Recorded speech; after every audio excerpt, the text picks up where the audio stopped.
अब मुझे पहले पूरा चैट देखना पड़ता है कि यार ये बंदा है कौन, ठीक है नहीं, उसका तनाजुर तो हो। भाई मुफ्ती साहब एक मसला पूछना है, भाई पहले आप हज़रत सुलेमान अलैहिस्सलाम ने क्या किया, पहला अपना तारुफ, मैं सुलेमान हूँ, और वो चूंकि उस वक्त के सबसे बड़े बादशाह भी थे, नबी भी थे, तो वो तो वाजे थे। आई कंसिडर इम्पोर्टेंस ऑफ ईमान, कि यार मेरे नजदीक ईमान की, दीन की अहमियत है। तो हम जो लोग जो दुआएं दे रहे होते हैं शुरू में, वो hope you are doing well, इसके बजाय अगर हम एक मैसेज वाला मैसेज कर लें कि यार उम्मीद है कि आप सेहत के लिहाज से भी अच्छे होंगे और आप जो है वो ईमान के, बाद लोग इसको स्पिरिट भी लिखते हैं कि बेस्ट ऑफ स्पिरिट, ठीक है, वो भी अच्छी चीज है। अब हमने ये पूरा पैरामीटर लिख दिया कि भाई मुझे ये 8 चीजें चाहिए। अब वो 9-10 पे काम नहीं करेगा और 7-8 को छोड़ेगा नहीं, वरना क्या होता है, रिपोर्ट आपकी फरमाइश पे आ नहीं रही होती, आप बोल देते हैं भाई मुझे जल्दी से रिपोर्ट दे दो, मुझे इस काम की तफसील बताओ। अब वो अपने लिहाज से बताते हैं, आपको कुछ और चीज चाहिए होती है। फिर रात को आप घर जाके बोल रहे हैं यार मैंने तुम्हें कहा था, मैंने सोचा था रात को बैठ के वो खोल के काम करूंगा, अब रात को कॉल आ रही, देखो ये तो इसमें है नहीं, आपने उसको वॉइस मैसेज में किया हुआ है और वो उसके बाद भी मल्टीपल वॉइस मैसेज चल रहे हैं। अब आप उसको अकाउंटेबल बनाना चाहते हो कि देखो ये तो मैंने कहा ही नहीं था, तो वो लंबा चलेगा, सर ये वाली वॉइस नोट हमने सुना है कि आपने इसमें यूं भी कहा था, आपने ये भी कहा था, ठीक है जी। तो इसलिए जो ना बहुत क्लियरिटी चाहिए होती है, ठीक है। तो अब आप वॉइस नोट में करें या कहीं पे लिखें, लेकिन क्लियर बात हो, यानी इस सब का मकसद ये था कि आपकी बात क्या होनी चाहिए, वाज़ेह होनी चाहिए। अब वाज़ेह के लिए लंबी बात भी हो सकती है, मुख्तसर भी हो सकती है, लेकिन बात वाज़ेह हो।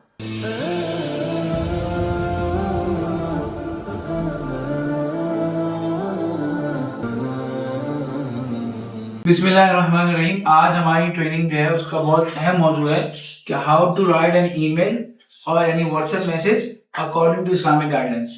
कि देखिए हम रोजाना हमारा 1 घंटा 2 घंटे ईमेल लिखने में और ईमेल को पढ़ने में वक्त लगता है, या हम व्हाट्सएप पे कम्युनिकेट कर रहे होते हैं, ऑफिस के जो है ना व्हाट्सएप ग्रुप्स होते हैं, कुछ ऐसी कंपनीज में जानता हूँ जो पूरा पूरा कंपनी और व्हाट्सएप पे चल रही हैं, ईमेल्स पे चल रही हैं, पैरेलल निज़ाम चल रहा है दोनों का।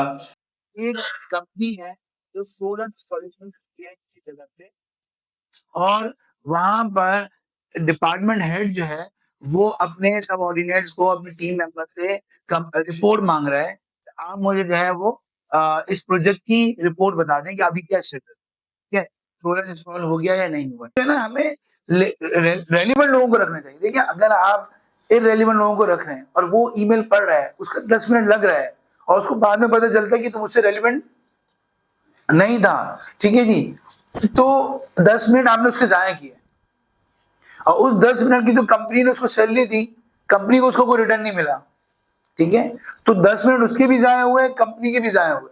तो कुछ लोगों को होता है हर ईमेल में बॉस को रखना है, हर ईमेल में 10 लोगों को रखना है, जब तक पूरा एक जुम्मा बजाने लग जाए सीसी में, मजा नहीं आता उन लोगों को। ये सही तरीका नहीं भाई, लिमिटेड लोगों को रखो, वो परफॉर्मेंस। अच्छा इसमें ना मैं कंपनी का भी सिस्टम की खराबी होती है, कंपनी समझती है कि जब तक, कुछ बॉसेस होते हैं उनको होता है कि जब तक 25 ईमेल इससे ना आए मुझे दिन में, तो मुझे पता नहीं चलता है काम कर रहा है, तो वो इसलिए वो क्या करते हैं, हर ईमेल में बॉस को सीसी में रखते हैं। अरे भाई परफॉर्मेंस मैनेजमेंट का एचआर होता है, वो अलग काम होता है, वो आप उसके टास्क के लिहाज से उसकी परफॉर्मेंस मैनेज करें, उसकी ईमेल्स के लिहाज से ना करें, ठीक है। तो अगर कंपनी में निजाम ऐसा है कि मुझे हर ईमेल में सीसी में रखो, तो बॉस का भी वक्त जाया हो रहा है, उस बंदे का भी वक्त जाया हो रहा है, ठीक है जी, और बहुत सी बातें आप खुलकर नहीं कर रहे होते, और इसका मतलब है कि आपकी कंपनी में परफॉर्मेंस मैनेजमेंट का निजाम सही नहीं है। तो एक तो सीसी रेलिवेंट लोगों को होना चाहिए, दूसरा ये बीसीसी जो होता है ना, ये नहीं होना चाहिए। क्यों नहीं होना चाहिए भाई, ट्रांसपेरेंसी होनी चाहिए ना, कि भाई मुझे पता हो कि मेरी बात आप जो कर रहे हो किस किस को दिखा रहे हो, ठीक है। ये तो आप एक तरह का जो है ना वो चीट कर रहे हो कि भाई देना उसको भी बताना चाह रहे हैं लेकिन बता नहीं रहे। भाई हम कोई घर में कोई प्राइवेट बात थोड़ी कर रहे हैं, हम ऑफिस में एक कॉर्पोरेट बात कर रहे हैं, तो उसमें अनलेस कि कोई शरिया की जरूरत हो, ये बीसीसी नहीं होना चाहिए, ठीक है। अब उसमें सब जगह लिखा required status update on project XYZ, कि भाई आपसे क्या है, स्टेटस अपडेट चाहिए प्रोजेक्ट XYZ की, ठीक है जी। अब ये नहीं पता चल रहा कि ये स्टेटस कौन सा स्टेटस, फाइनेंशियल अपडेट चाहिए, फिजिकल अपडेट चाहिए, सॉल्यूशन की चाहिए, क्या बहुत सारी प्रोजेक्ट रिपोर्ट्स हो सकती हैं। फिर क्या आ रहा है, डियर हमजा, हमजा नाम के तो 2 आदमी हो सकते हैं ना कंपनी में, मैं और बहुत सी कंपनी में एक एक टीम के ना 2 नाम के होते हैं। अब उसको ईमेल कर दी, ईमेल किसी और की लगा रहे हैं, नाम किसी और का लिख रहे हैं, या हमजा कौन हमजा, ठीक है जी। अब please apprise on project A112, project का नाम है A112 एट द अर्लिएस्ट। आपने छोटी सी ईमेल की, बाहर जगह पे तो सिर्फ इतना होता है PFA प्लीज फाइंड अटैच, ठीक है जी। अब वो अगर पहले से कम्युनिकेशन हुई भी है, पता है इसका मतलब है, वो तो ठीक है, लेकिन बाद में बहुत एट द अर्लिएस्ट। अब इससे समझ में आ रहा है आपको कि प्रोजेक्ट की कौन सी रिपोर्ट चाहिए और अर्लिएस्ट से क्या मुराद है? 1 सेकेंड, 1 घंटा, 1 दिन, 1 हफ्ता, क्या है, कुछ पता चल रहा है? अब ये ईमेल हो गया at the earliest, ASAP, as soon as possible. अब वो क्या है पता नहीं, अब वो बंदा सोच के बैठा है तो 15 मिनट का काम है, और वो सोच के बैठा हुआ है 3 घंटे का काम है, तो कह रहा है 3 घंटे बाद जवाब, 3 घंटे मुझे लगेंगे इस पे काम करने के। 15 मिनट बाद बॉस की कॉल आई, आपने अभी तक मुझे रिपोर्ट नहीं भेजी। भाई रिपोर्ट तो सर उसमें 3 घंटे लगेंगे, मैंने तो कहा था एट द अर्लिएस्ट, तो सर मेरी अर्लिएस्ट तो 3 घंटे हैं, आपकी अर्लिएस्ट 15 मिनट है। तो ये क्या है, हदीस शरीफ में आता है कि आप सल्लल्लाहु अलैहि वसल्लम ने गरर से मना किया। गरर का मतलब क्या होता है? एम्बिग्यूटी, यानी इबहाम, कि भाई आप मुबहम बात कर रहे हैं, क्या है। तो अब इसमें देखिए, आप इस ईमेल के अंदर कितने गुना छुपे हुए हैं कि आपने उसको ज़हनी अजियत में डाला, आपने मुबहम बात की, ठीक है जी, और आपने और बहुत सारी चीजें छोड़ दी, ठीक है। अब हम देखते हैं कि इसके बिलमुकाबिल इस्लामिक वे में ईमेल क्या होनी चाहिए। थोड़ी सी एफर्ट्स लगेगी, लेकिन उसके अंदर जो है ना बहुत सारी राहतें छुपी हुई होंगी। जी ऊपर चले। अच्छा, अब हमने सब्जेक्ट लिखा, एक हमने लास्ट टाइम ईमेल आपको ट्रेनिंग दी थी कि अप्रिशिएट करना, थैंकफुल होना। तो हमने स्टार्ट किया काइंडली शेयर, ठीक है जी।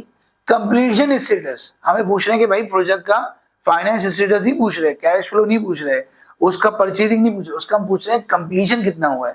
और सोलर इंस्टॉलेशन का पूछ रहे हैं भाई, उस प्रोजेक्ट में और भी चीजें हैं जो नेट मीटरिंग है वगैरह, उसका नहीं पूछ रहा, सिर्फ इंस्टॉलेशन पूछ रहा हूँ, ठीक है जी। और ये प्रोजेक्ट का नाम भी है और टाइम भी है, मैं 2 बजे तक दे दें। अभी 1 बज रहे हैं, आपको मैंने कहा है 1 घंटे में आप क्या करें, इसकी रिपोर्ट है। अब ये बिल्कुल वाज़ेह बात है कि 2 बजे से पहले मैं आपको कॉल नहीं करूंगा, 2 बजे से पहले आपसे मैं पूछूंगा नहीं कि क्या हुआ, कहाँ तक पहुंचे, कितना हुआ, नहीं, 2 बजे मुझे ही चाहिए। और 2 बजे का मतलब 2 बजे, ठीक है। अब मैंने यहाँ पर फुल ईमेल लिखा, सीसी में जो रेलिवेंट थे उनको रखा, बस उमैर साहब रेलिवेंट थे उनको रखा, बाकी आमिर साहब रेलिवेंट नहीं थे और लोग रेलिवेंट नहीं थे उनको नहीं रखा, और कोई BCC में नहीं है, ठीक है नहीं। और स्टार्ट किया अल्लाह के नाम से। लेकिन हमने अगर देखें कि कुरान करीम में एक नबी अलैहिस्सलाम का खत है, हजरत सुलेमान अलैहिस्सलाम ने मलका बिल्कीस को खत लिखा था, ठीक है, सूरह नमल में है, ठीक है। तो उसका स्टार्ट है इन्नहु मिन सुलेमान, कि ये सुलेमान की तरफ से, व इन्नहु बिस्मिल्लाहिर रहमानिर रहीम, कि ये अल्लाह के नाम से शुरू करता हूँ जो रहमान है और रहीम है। तो इसलिए उलमा किराम ने लिखा कि ये जो आयत है ये आपको ईमेल लिखने का तरीका भी बता रही है कि पहले नाम मालूम होना चाहिए। देखिए, अगर आप ऑफिस में कर रहे हैं और एक दूसरे को जानते हैं तो ईमेल से पता चल जाएगा, ईमेल एड्रेस है कि किसने कहा है भेजा है। लेकिन अगर आप एक्सटर्नल को भेज रहे हैं, मुझे बहुत सारी ईमेल्स आती रहती हैं, अब बाज़ दफा तो मैं ये सोचता रहता हूँ किस इदारे से आई है, या अगर उस इदारे से आई है तो बाद दफा एक्सटर्नल आती है कि आप हमारे स्पीकर बन जाए, हमारे पास ट्रेनिंग के लिए आए, हमारे पास ये काम है, ये चीज़ें हैं, वो पहले बताते ही नहीं है कि कौन है। और ये तो बहुत ज्यादा होता है कि लोग ना अपना मसला व्हाट्सएप पे भेज देते हैं। अब मुझे पहले पूरा चैट देखना पड़ता है कि यार ये बंदा है कौन, ठीक है, उसका तनाजुर तो हो, भाई मुफ्ती साहब एक मसला पूछना है। पहले आप हज़रत सुलेमान अलैहिस्सलाम ने क्या किया, पहले अपना तारुफ, मैं सुलेमान हूँ, और वो चूंकि उस वक्त के सबसे बड़े बादशाह भी थे, नबी भी थे, तो वो तो वाज़ेह थे, ठीक है। लेकिन आपको जो है ना अपनी वजाहत जो है करनी चाहिए कि आप कौन हैं। यानी अगर आप किसी एक्सटर्नल को भेज रहे हैं, वेंडर को भेज रहे हैं, तो आप बताएं मैं इस कंपनी से हूँ, मैं इस डिपार्टमेंट को लीड करता हूँ और इस लिहाज से आपसे रब्ता कर रहा हूँ, ठीक है। तो कई दफा लोग मसला पूछते हैं तो हम उनको कहते हैं कि पहले अपना तारुफ कराएं, क्योंकि आपके बैकग्राउंड को देखते हुए जवाब दिया जाता है कि आप ट्रेडर हैं, आप परचेजर हैं, क्या हैं आप, उसके लिहाज से जवाब होगा ना, ठीक है। बाद दफा बहुत सारी चीजें जरूरत पे इजाजत दी जाती है इंटरनेशनल लोगों को, लेकिन लोकल काम करने वालों को उसकी जरूरत नहीं थी, उसकी शरह इजाजत नहीं दी जाती। अब मुझे बैकग्राउंड पता होगा तो आपको सही मसला बताऊंगा। तो हमें पहले क्या करना चाहिए, अपना बात हो जाए, अगर एक्सटर्नल को लिख रहे हैं तो अपना तारुफ हो। और दूसरी बात क्या किया तो सुलेमान अलैहिस्सलाम ने बिस्मिल्लाह। अब आप अपनी ईमेल में बिस्मिल्लाह नहीं लिखते हैं, रीजन बीइंग इसका कि हमें डर होता है कि वो ईमेल प्रिंट होगी और फिर प्रिंट होके बेदबी हो सकती है, कहीं चली जाए, ठीक है। तो अगर आपको लगता है कि कोई प्रिंट होगी या उसकी बेदबी हो सकती है तो फिर ना लिखे, जबानी पढ़ लें। लेकिन अगर आपको लगता है कि नहीं यार ये तो डिजिटल ही रहेगी और जाया नहीं होगी, बेदबी नहीं होगी, तो बिस्मिल्लाह लिखना चाहिए। तो हम एक उर्दू का कोई फॉन्ट लेकर अपने पास शुरू में लगा लें। हम यहाँ पर आईटी वालों को बोलते हैं हर ईमेल के शुरू में आप लगा लें तो चल जाती है। हमने लिखा if avoid if this email में बी प्रिंटेड एंड डिसरेस्पेक्टेड, ठीक है। तो अब हमने नीचे नाम जो शुरू किया डियर हमजा इस्लाम, पूरा उसका नाम लिखा ताकि हमें पता चल जाए कि यार हमजा रफीक से बात नहीं हो रही, हमजा इस्लाम से बात हो रही है, ठीक है जी। दूसरा अस्सलाम वालेकुम हमने स्टार्ट किससे करना है, सलाम से। आप सल्लल्लाहु अलैहि वसल्लम ने फरमाया अस्सलाम क़ब्ल कलाम, कि सलाम बात करने से पहले हो। और जो है ना वो बाद रिवायत में ये भी मिलता है कि कुछ ने अगर सलाम से पहले बात शुरू की तो आप अलैहिस्सलाम ने जवाब नहीं दिया उनका कि पहले सलाम करो। तो हम ईमेल में एक इतनी बड़ी सुन्नत से महरूम है, तो हम एक आदत होगी हमारी सलाम हम लिखें, और कोशिश यूं कि हम एक दफा का एक फोन बना लें तो वो पूरा पूरा सलाम हो, क्योंकि इसमें कितना अजर मिल रहा है, 1 2 3 30 नेकियों का अजर मिल रहा है। और सिर्फ अस्सलाम वालेकुम लिखेंगे तो 10 नेकियों का मिलेगा, ठीक है। और हदीस में आता है कि जो सलाम को से स्टार्ट करता है वो तकब्बुर से बरी है। तो हम क्या है सलाम से स्टार्ट कर रहे हैं तो अल्लाह में तकब्बुर से भी बरी करेगा। तो हमने क्या किया, सलाम किया। हाँ, अगर हमारे नॉन मुस्लिम एम्प्लॉइज हों या हम इंटरनेशनल लिख रहे हो, वहां पर हमें पता ना हो, तो वहां पर हम ग्रीटिंग्स ऑफ द डे कर सकते हैं, ठीक है जी, कोई ग्रीटिंग लिख सकते हैं, लेकिन कोई ना कोई ग्रीट करने से आपको स्टार्ट करना चाहिए। फिर उसके बाद आपने उसकी खैरियत पूछी और दुआ दी, I hope this email finds you in the best of health और ईमान। अब ये जो है मुझे बहुत अच्छा ये लगता है कि इसके जरिए एक मैसेज भी जा रहा होता है कि आई कंसिडर इंपॉर्टेंस ऑफ ईमान, कि यार मेरे नजदीक ईमान की, दीन की अहमियत है। तो हम जो लोग जो दुआएं दे रहे होते हैं शुरू में, वो hope you are doing well, इसके बजाय अगर आप एक मैसेज वाला मैसेज कर रहे हैं कि यार उम्मीद है कि आप सेहत के लिहाज से भी अच्छे होंगे और आप जो है वो ईमान के, बाद लोग इसको स्पिरिट भी लिखते हैं कि बेस्ट ऑफ स्पिरिट, ठीक है, वो भी अच्छी चीज है, ठीक है जी, कि आप नेक जज्बात में होंगे। तो इसके जरिए एक तो दुआ भी जा रही है और दूसरा उसके मैसेज भी जा रहा है कि यार कि हमारे नजदीक ईमान की बहुत अहमियत है। चलिए नीचे आए जी। अब उनसे मुखातिब हो रहे कि भाई आपको मैं ईमेल कर क्यों रहा हूँ, as the focal person of solar installation project at site A112। अब हमने हर साइट का नंबर देना होता है। वो भाई बात दफा मिसाल के तौर में कह रहा हूँ कि शंगीला की साइट देख लो, अब हो सकता है शंगीला की 4 साइट्स हो, तो हर प्रोजेक्ट और हर साइट का हमें क्या होना चाहिए, कोई कोडिंग होनी चाहिए कि यार ये कोड है ताकि बताना आसान हो। हमने लिखा कि भाई साइट A112 है, उस पर सोलर इंस्टॉलेशन के आप फोकल पर्सन है, इसलिए मैंने आपको ईमेल की है, ठीक है। काइंडली आई काइंडली रिक्वेस्ट, अब काइंडली का मतलब क्या है, हम्बल एक है, बॉस भी कर रहा है, ये भी कर सकता है जल्दी करो, लेकिन ये भी हो सकता है कि यार प्लीज आपसे आजी वाली बात है, request an update on the project physical completion, यानी मैंने वादे किया कि मुझे क्या चाहिए, उसका कैश फ्लो नहीं चाहिए, उसकी फाइनेंशियल स्टेटस चाहिए, मुझे उसका फिजिकल। अब आप लोग इसके ज्यादा टर्म बेहतर इस्तेमाल कर सकते हैं, टेक्निकली क्या टर्म होती होगी, लेकिन मैं बताना ये चाह रहा हूँ कि उस प्रोजेक्ट की रिपोर्ट्स मल्टीपल वे में हो सकती हैं, आपको किस एंगल से चाहिए। देखो आपने मांगी थी उसकी फिजिकल और वो बना के लिया है उसकी फाइनेंशियल, तो उसका भी वक्त जाया हुआ, आपका भी वक्त जाया हुआ। हमने कई दफा ऑफिस में देखा कि यार 1 घंटे बाद 3, अभी मैं आपको सिंपल बताऊं एक जगह पे क्या हुआ, बहुत ही अफसोसनाक बात, कि एक साहब को एक जो है ना कहते हैं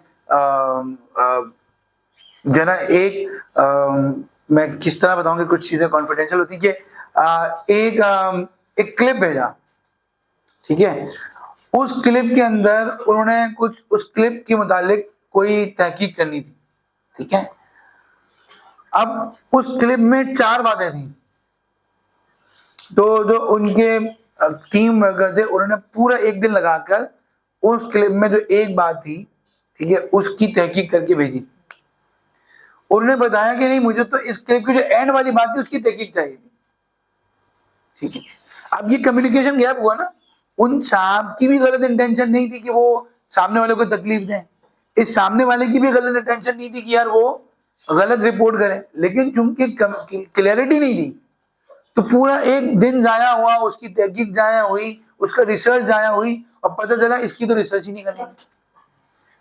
ठीक है, तो कितनी दफा लोग हमें भी भेज देते हैं कि यार ये बयान बताएंगे, इसमें ये ठीक है। अब बयान में कौन सी बात पूछनी है? ठीक है, तो हमें क्या होनी चाहिए, बात बात हो कि भाई फिजिकल कंप्लीशन पूछनी है। ठीक है, प्लीज शेयर द फॉलोइंग। अब इस रिपोर्ट के हमें क्या चाहिए? अब बात, अब मैंने इस रिपोर्ट में ये तो है नहीं, इस रिपोर्ट में मैंने तो ये इंपॉर्टेंट सेगमेंट मांगा था, तो आप ये लिख कर देना भाई, मुझे उस जगह की 4 पिक्चर्स भी चाहिए, उधर की ड्रोन वीडियो भी चाहिए कि भाई कहां तक पहुंचा है, उसका कितना मटेरियल यूज हो गया है, कितना रिमेनिंग है, कितना फर्दर मटेरियल आपको नीडेड है उस काम के लिए, सप्लाई चेन को हम बताएंगे, स्टाफ डिटेल्स, कितना स्टाफ वहां एक्टिवली काम कर रहा है, कितना फालतू खड़ा हुआ है, कितना स्टाफ मजीद चाहिए, कस्टमर फीडबैक, कस्टमर इस काम से मुतमईन है, कंप्लायंस विद एसओपी फॉर सब कॉन्ट्रैक्टर, सब कॉन्ट्रैक्टर के साथ जो काम वो कर रहा है, आप तो प्रोजेक्ट को सुपरवाइज कर रहे हो, उसकी जो एसओपी बनी है उसके मुताबिक सब कॉन्ट्रैक्टर काम कर रहा है, और आपको कोई चैलेंज पेश आ रहा है उस काम करने में, कोई मदद दरकार है तो आप बताइए। अब उसने पैरामीटर खुद ही बता दिया, देखिए ये पेन आपने ले लिया, उसको पेन नहीं लिया। मौलाना अशरफ अली थानवी रहमतुल्लाह फरमाते हैं, मैं कभी भी अपने सबऑर्डिनेट को 2 काम एक साथ नहीं बताता, क्योंकि 2 काम मैंने उसको बोले तो एक काम वो फिजिकल कर रहा होगा, एक काम का मेंटली टॉर्चर हो रहा होगा कि ये काम उसको याद रखना पड़ेगा। तो वो कहते हैं ये टॉर्चर मैं अपने ऊपर कर लेता हूं कि मैं अपने पास रोक के रख लेता हूं, वो एक काम से फारिग होता है फिर दूसरा काम बताता हूं। तो ये लोग होते हैं जो दीन जिनके अंदर उतरा हुआ होता है, जो है ना वाकई दीन को 24 घंटे अमल करने की कोशिश कर रहे होते हैं, जिनकी जिंदगी का मकसद होता है हमसे किसी को तकलीफ ना पहुंचे। हम तो रोजाना कितनी अजियतें दे रहे होते हैं अपने साथियों को, हमें पता भी नहीं होता, अधूरी बातें करके। अब हमने ये पूरा पैरामीटर लिख दिया कि भाई मुझे ये 8 चीजें चाहिए, अब वो 9-10 पे काम नहीं करेगा और 7-8 को छोड़ेगा नहीं, वरना क्या होता है, रिपोर्ट आपकी फरमाइश पे आ नहीं रही होती, आप बोल देते हैं भाई मुझे जल्दी से रिपोर्ट दे दो, मुझे इस काम की तफसील बताओ। अब वो अपने लिहाज से बताते हैं, आपको कुछ और चीज चाहिए होती है, फिर रात को आप जाके बोल देते हैं यार मैंने तुम्हें कहा था, मैंने सोचा था रात को बैठ के वो खोल के काम करूंगा, अब रात को कॉल आ रही, देखो ये तो इसमें है नहीं, अब उसकी भी प्राइवेट लाइफ खराब हो रही है। आप दिन में उसको बता देते कि आपको क्या क्या पैरामीटर चाहिए। फिर उसके बाद आगे देखिए प्लीज, द पर्पस भी बताना, भाई रिपोर्ट चाहिए क्यों मुझे। The purpose is to ensure timely fulfilment. अब देखो यहाँ पर हमने बहुत सोच के अल्फाज लिखे हैं कि ये जो यहाँ पे लिख रहे हैं कि ये मकसद क्या है, तो उसको भी हम जहन साजी कर रहे हैं कि यार देखो जब तुम ये रिपोर्ट दोगे तो हमारा जो वादा है कस्टमर को कि हमने वक्त पे पूरा करके देना है। भाई देखिए मुझे सिंपल बात बताएं कि अगर मैंने कस्टमर से बात की कि हफ्ते को ये प्रोजेक्ट पूरा हो जाएगा, ये मुझ पर फर्ज है या मुझ पर मुस्तहब है? फर्ज है यार कि मैंने इसको करके देना है हर हाल में। हाँ अगर नहीं हो पा रहा वक्त पे तो क्या कहते हैं मैंने उसको इंटीमेट करना है और उससे पहले मैंने प्लानिंग करनी है। तो ये रिपोर्ट मैं वेडनेसडे को ले रहा हूँ अपने स्टाफ से कि भाई मुझे आप स्टेटस बताओ ताकि मैं अपना वादे को पूरा कर सकूं, वरना मैं गुनाह कबीरा में मुब्तला हो जाऊंगा। वादा खिलाफी गुनाह नहीं। तो अब कस्टमर से वादा खिलाफी हो रही है, अब हम खुद को रिपोर्ट ही नहीं ले रहे उससे, तो हफ्ते को कैसे कंप्लीशन होगी? तो भाई ये पर्पस, उसको पर्पस भी बता रहे ताकि उसका भी जहन साजी हो कि यार ये जो मैं कर रहा हूं इसके जरिए एक गुनाह से बच रहे हैं और एक फरीजे पे अमल हो रहा है। And to avoid wastage of resources also, अगर मुझे पता चला कि वहां पर 10 एम्प्लॉय खड़े हैं वहां पर काम करने के लिए, जरूरत 5 की है, तो 5 क्या हो रहे हैं? जाया हो रहे हैं। तो ये इसराफ गुनाह नहीं है? इसराफ है ना। देखो मेरी कंपनी पर अल्लाह ने जितने रिसोर्सेज दिए हैं ये मेरे पास अल्लाह की तरफ से अमानत है। अगर मैंने 5 एम्प्लॉय वहां फालतू खड़े किए हुए हैं, एक जो है ना सपोर्ट में खड़े हुए, एक फालतू खड़े हुए, ठीक है, और हम भी मैनेज ही नहीं कर रहे हैं, तो ये जो 5 एम्प्लॉय की तनख्वाह जा रही है इसराफ है। इसराफ से पानी में थोड़ी होता है, इसराफ तो हर चीज में होता है। तो अब इस रिपोर्ट के जरिए मैं इसराफ से भी बचूंगा रिसोर्सेज। क्लियर नहीं बात? तो आप मैसेज दे रहे हैं, तो हमारी अल्फाज मैं जहां जहां भी होता हूँ वहां पर एसओपी की जो पॉलिसी स्टेटमेंट होती है वहां मैं कोशिश करता हूँ उसकी शरिया चीज को डालने की कोशिश करें कि ताकि शरिया एस्पेक्ट आए कि यार ये पॉलिसी सिर्फ दुनियावी मामला नहीं है बल्कि इस पॉलिसी से दीन भी जिंदा हो रहा है। ठीक है, तो हमने देखा मैं इसराफ से भी हम बच रहे हैं, वादा भी पूरा हो रहा है। ठीक है, तो अब जैसे नमाज पढ़ने के लिए नमाज फर्ज है तो वजू भी फर्ज है ना, क्योंकि वजू के बगैर नमाज नहीं हो सकती। तो इसी तरह अगर हफ्ते को प्रोजेक्ट कंप्लीट करना फर्ज है तो बुध को उसकी रिपोर्ट लेना भी तो फर्ज हुई, तो बुध को मैं ये रिपोर्ट ले रहा हूं, ठीक है जी। अच्छा, अब मैं उसको ये टास्क दिया है और टाइम बताया 2 बजे, पता नहीं वो और कामों में लगा हो, इंपॉर्टेंट कामों में लगा हो, अर्जेंट कामों में लगा हो, ठीक है जी। तो मैंने उसको बताया as discuss in the morning meeting होनी चाहिए, पता होना चाहिए। मैं एक डिपार्टमेंट में गया, 4 आदमियों का डिपार्टमेंट था, एक इतने से भी छोटा कमरा था, और उनसे मैंने पूछा कि भाई मैं पिछले हफ्ते आपको एक काम देके गया था, यार वो तो उस बंदे के जिम्मे था और वो तो आज छुट्टी पर है। मैंने कहा आप 4 लोगों का डिपार्टमेंट है, आपको एक दूसरे के टास्क ही नहीं पता, तो आप रोजाना मॉर्निंग मीटिंग क्यों नहीं करते कि भाई मेरे टास्क ये हैं, तुम्हारे टास्क ये हैं, तीसरे हैं। इसको बात होगा भाई स्टैंड अप मीटिंग भी कहते हैं कि आप जो है स्टैंड करके खड़े हो जाते हो और एक दूसरे को सिर्फ अपने टास्क बताते हो कि भाई मेरे काम ये, मेरे काम ये, मेरे काम उसको, तो हर पूरी कंपनी को पता चल जाता है कि हमारी कंपनी में आज ये काम हो रहे हैं। तो अगर किसी दिन दूसरा ना भी हो तो पता तो हो कम से कम ये काम हो रहा था, और बिल्कुल ये काम भी हो रहा है हमारी कंपनी में, पता ही नहीं होता।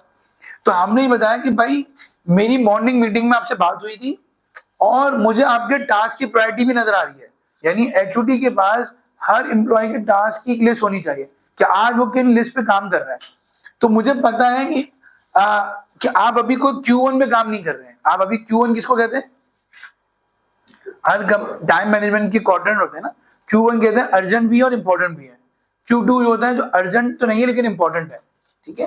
तो ये तो टाइम मैनेजमेंट के टर्म्स हैं। अगर आप अपनी कंपनी के लिहाज से बना लें कि भाई जो है ना हमारी कंपनी में जो अर्जेंट काम होगा उसको हम K1 कह देंगे मिसाल के तौर पर, जो कम अर्जेंट होगा उसको Q2 कर देंगे, कोई ना कोई ऐसा वर्ड होने चाहिए अंडरस्टैंडिंग के लिए।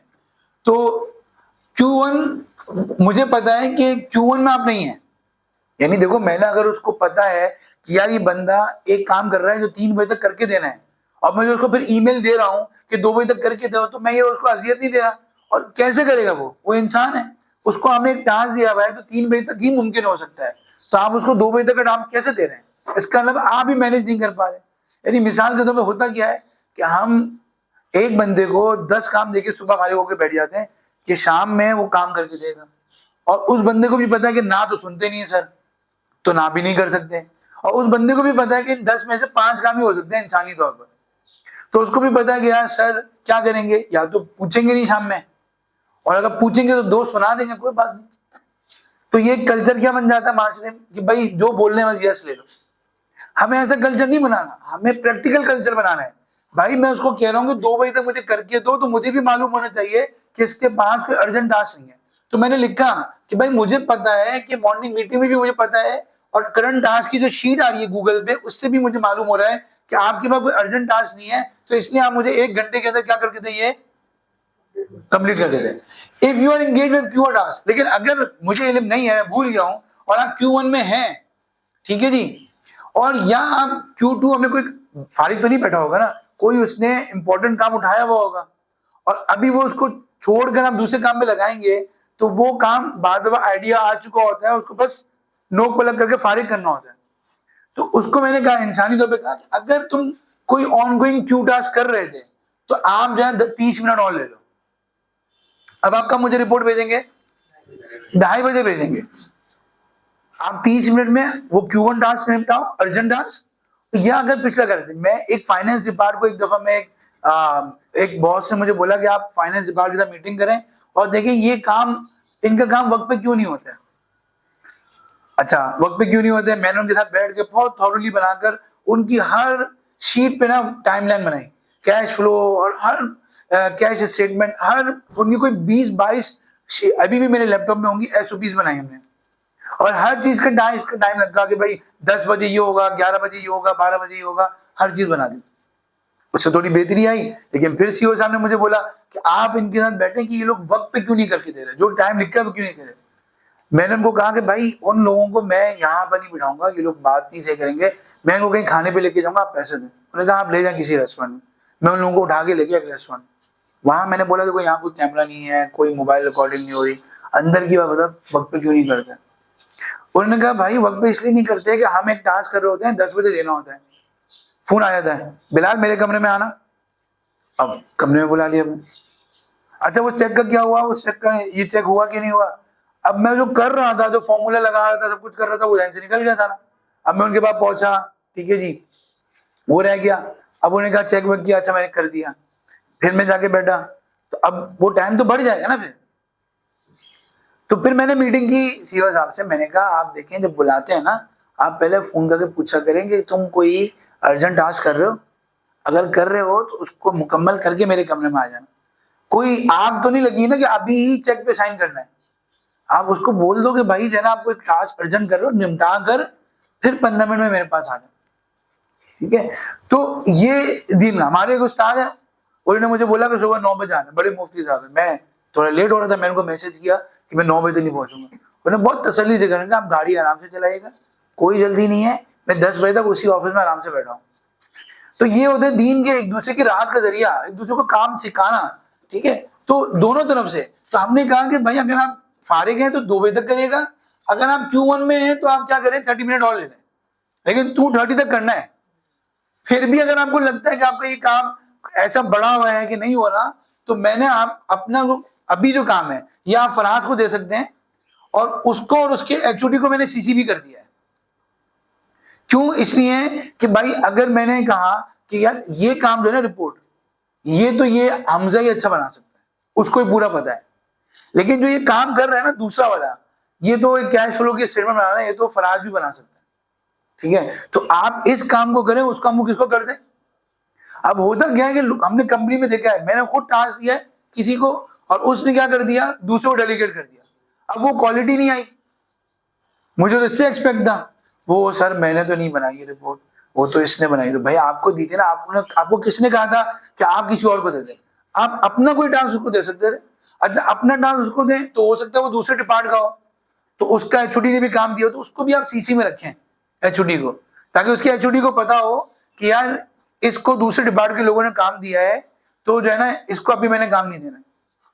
तो मैंने दोनों को लिख दिया, सीसी में कर दिया है, और आप फराज में देखिए हमें ये बहुत सीरत में मिलता है कि किसी को काम दिया तो उसको रिलीफ भी दिया, और किसी को काम करने का तरीका भी बताया, ठीक है।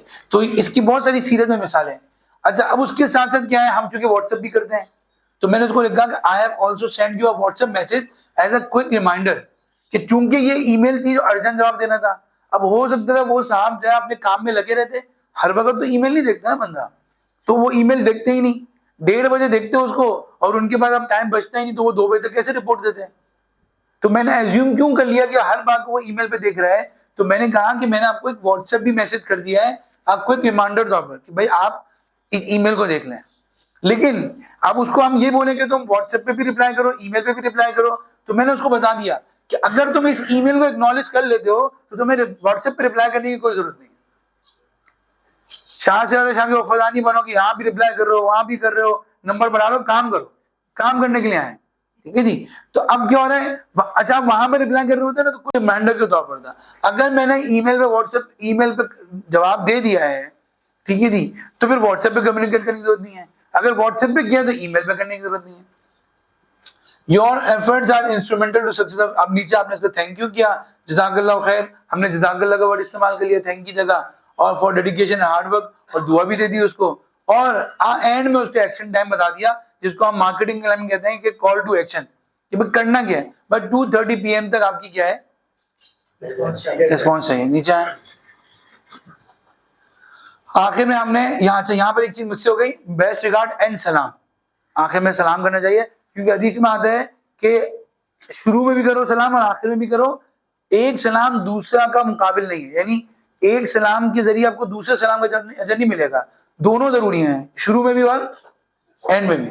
और आपने लिख दिया और अपना डेजिग्नेशन लिख दिया, ठीक है। तो ये ईमेल, दोनों ईमेल में कुछ फर्क समझ में आया? कौन सी ईमेल दीन के ज्यादा करीब थी, कौन सी ईमेल ज्यादा राहत के जरिए था, कौन सी ईमेल से प्रोडक्टिविटी बढ़ेगी, किससे परफॉर्मेंस बढ़ेगी, किससे कॉन्फ्लिक्ट मैनेजमेंट खत्म होगी। जब हम दीन के मुताबिक ईमेल्स करेंगे, कॉन्फ्लिक्ट भी नहीं आएगा, प्रोडक्टिविटी भी बढ़ेगी, हमारी जो है वो आपस के रिलेशन भी सही रहेंगे, हम राहत का जरिए भी बनेंगे।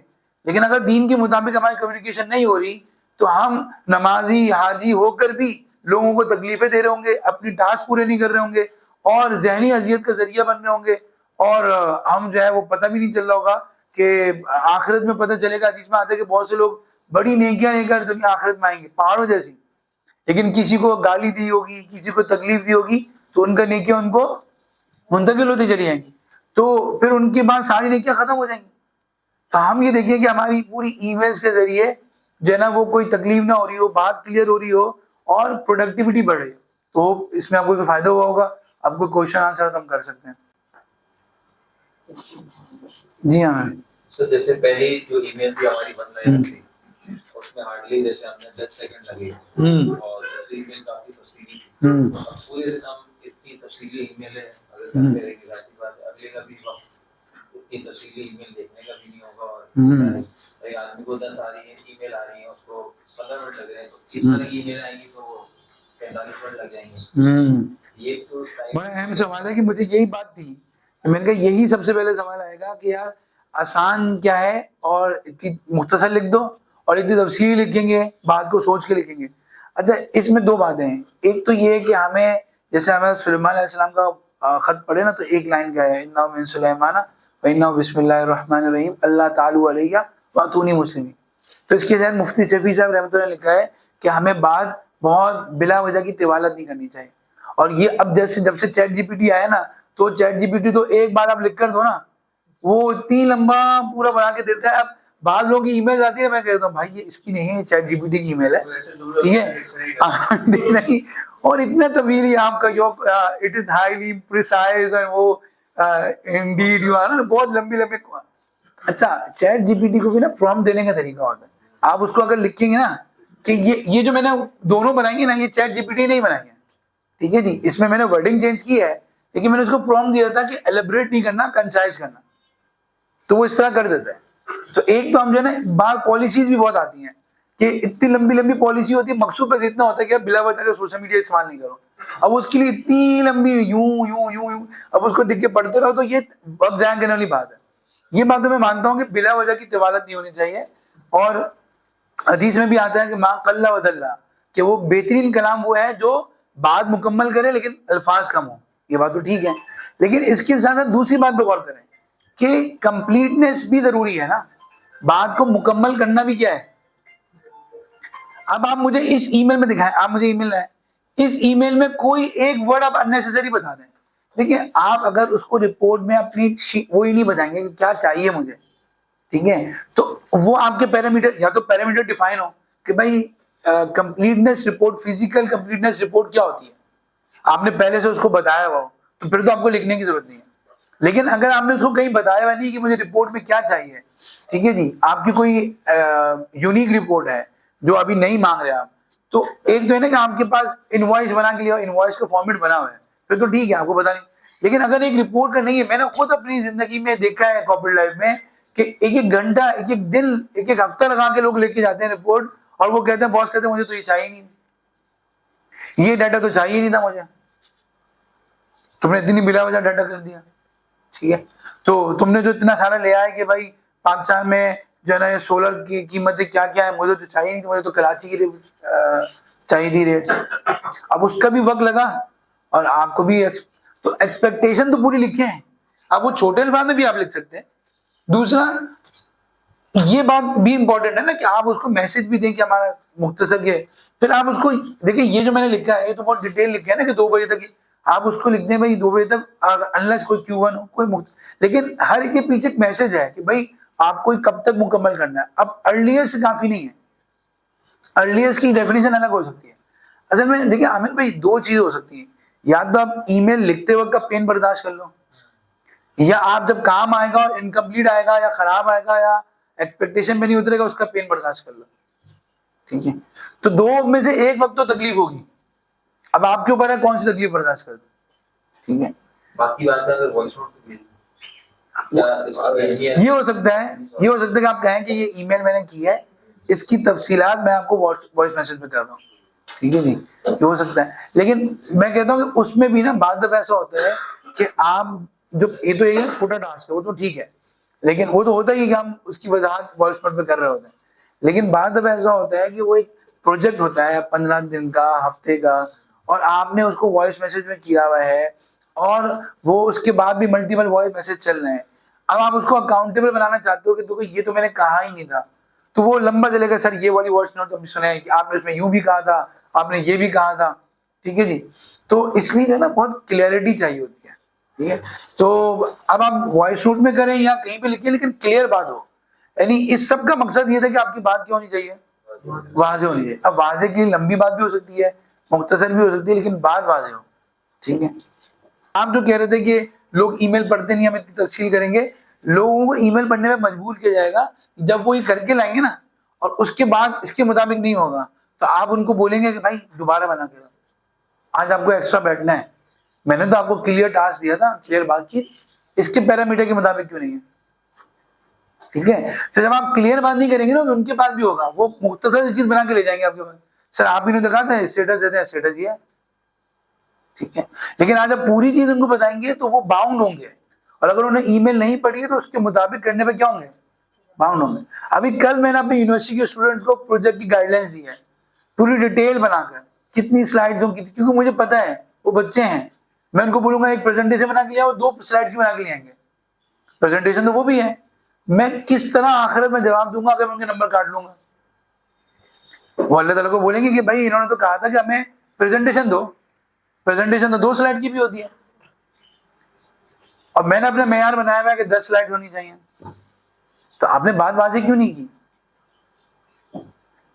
तो ये दीन है, ये हमारी जिंदगी है। तो एनी अदर क्वेश्चन, इसमें हमने ग्रेजुएट की बात की थी कि हम, हाँ जी, यूजुअली जो अभी हम बात कर रहे थे, यूजुअली ये भी एक तासुर होता है कि अगर मैं अपने बॉसेस को सीसी में रखूंगा तो जो अगला वाला है जिसको मैं ईमेल कर रहा हूँ वो जवाब देगा। मतलब यूजुअली होता है ईमेल आती है तो सबसे पहले ईमेल बाद में पढ़ जाती है, फिर देखा जाता है कि कौन कौन है सीसी में, कौन कौन है, अच्छा इसका जवाब देना है, इसका नहीं देना। हाँ इस पे थोड़ा सा, हाँ देखिए ये बात भी इम्पोर्टेंट है कि हमने ये कल्चर को खत्म करना है ना, कि यार यू आर इक्वली रिस्पॉन्सिबल कि उसमें कोई और है कि नहीं है, ठीक है। ये कल्चर हमें बनाना है कि यार बॉसेस को भी एक तो कहना है कि जरूरी शामिल करें, दूसरी बात ये है कि एचआर ने भी और मैनेजमेंट ने भी करना है कि भाई कोई आपको ऑफिशियल ईमेल कर रहा है तो उसमें अगर कोई सीसी में नहीं भी है फिर भी आपने क्या करना है, उसका जवाब देना है। हम ये आदत ना खुद खराब करते हैं कि लोग जब हम सब बॉसेस को शामिल करते हैं तो वो जवाब देता है, नहीं शामिल करते तो उसको होता है कि हम नहीं आए, ठीक। तो हमने उसकी आदत खराब की है, हमने ये आदत बनानी है कि भाई आप अकाउंटेबल हो, आपको जब ईमेल किए तो आपको उसको क्या करना है, जवाब देना है, ठीक है जी।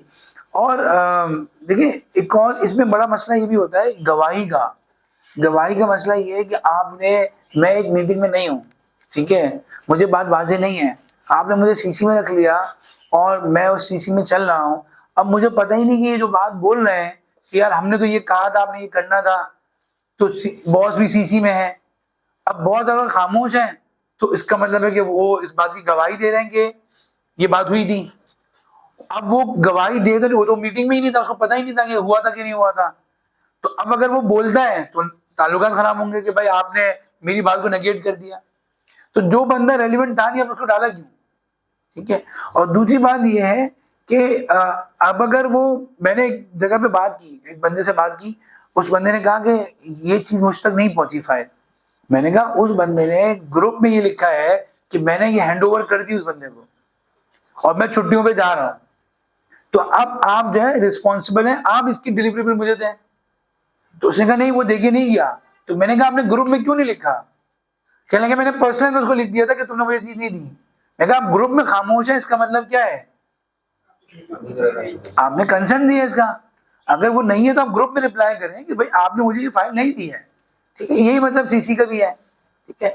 तो ये गवाही है, यानी अगर आप खामोश हैं तो क्या है, गवाही आप दे रहे हैं कि यार ये, यानी आप कहते हैं ना कि झूठी गवाही का गुनाह है बहुत बड़ा, तो आप झूठी गवाही दे रहे हैं इतना खामोश रहकर।